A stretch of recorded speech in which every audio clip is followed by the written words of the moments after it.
Hello and welcome back to our video series on recent decisions from the Court of Justice of the European Union relating to data protection. Today we're going to be talking about compensation for non-material damage under the GDPR, and I'm joined by my colleague Laura Dunne from the Technology and Innovation Department here at Arthur Cox to discuss. Thanks, Aoife. So, as many people watching will be aware, data subjects can seek compensation for both material and non-material damage under the GDPR, and I understand that there have been some recent cases that focus on this.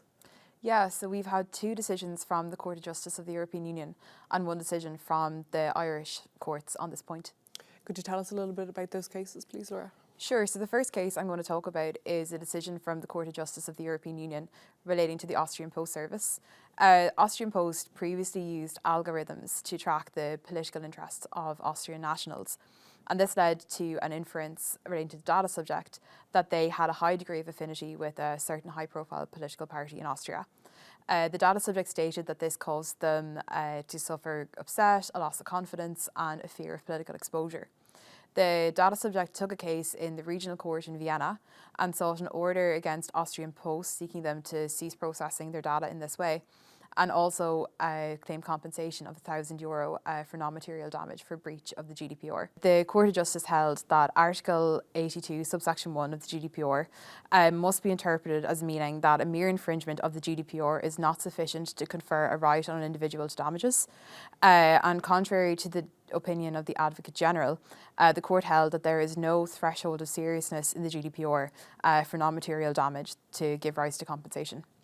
In circumstances where the GDPR doesn't set down the rules for assessing damages, the Court of Justice held that this should be determined by national laws, and this is in accordance with the EU principles of equivalence and effectiveness for assessing damages payable. Thanks, Laura. And what about the other cases that you mentioned? Yeah, so we also had a decision from the Irish Circuit Court in Kaminski and Ballymaguire Foods Limited, which is from July 2023. And this also centred around the issue of compensation for non-material damage. In that case, the plaintiff claimed that he suffered fear, anxiety and workplace stress as a result of his image being used by his employer in a workplace training video.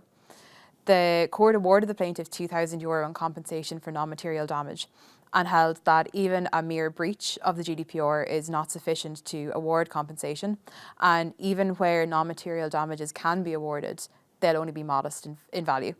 They also held that alternative dispute resolution mechanisms are a more appropriate avenue for dealing with data-related complaints. Interesting, and it's good to have some clarity on this issue from the Irish courts. I understand that whilst the plaintiff in that case didn't actually undergo a medical assessment, the court referred to the 2021 personal injury guidelines when assessing the damage that he had suffered, and they categorised that damage as minor psychiatric damage. So taking a step back for a moment, what exactly comes within the definition of non-material damage under the GDPR? Sure, this was considered by the Court of Justice in their second case, which relates to the Bulgarian National Revenue Agency. They suffered a cyber attack, and as a result of that cyber attack, the personal data of over 6 million individuals was published online. The data subject took a complaint, claiming that she suffered fear and anxiety as a result of the threat that her data may be published online, as well as the fear and anxiety that she suffered of the risk of being kidnapped or blackmailed as a result of her information being available on the dark web should give rise to non-material damage for a breach of the GDPR. The court held that the fear that the individual experienced regarding a possible misuse of her data is capable in itself of giving rise to non-material damage. However, the court said that there must be a causal link between the fear that the individual suffered and the infringement of the GDPR, and that this must also be well-founded both in relation to the circumstances of the case and also with regards to the data subject. Very interesting. And in that case, did the court take into account the fact that the infringement was caused by a third party, namely the cyber attackers? Yeah, so the court held that if there's a third party involved, this doesn't absolve the controller of liability. It's still for the controller rather than the individual to prove that they had sufficient technical and organisational measures in place that would have prevented the breach. Moving back to Ireland then, just before we finish up, there was a recent High Court decision that's likely to be of interest to our viewers. Yeah, so this is the case of Siobhan, Keane and the Central Statistics Office, or the CSO.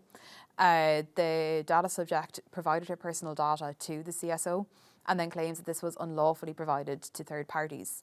She claimed that this caused her to suffer fear and anxiety and breached her right to privacy under the GDPR. The Circuit Court held that the data subject should have gone to the Personal Injuries Resolution Board before she issued proceedings to get an authorisation, and that as a result of this, her complaint was doomed to fail. And this decision was also upheld on appeal to the High Court, which is just interesting. That's definitely a significant development, and we'll make sure to keep clients updated on this as it continues to evolve. So thanks very much for sharing those thoughts with us today, Laura. That's all we have time for today, but thank you all very much for watching.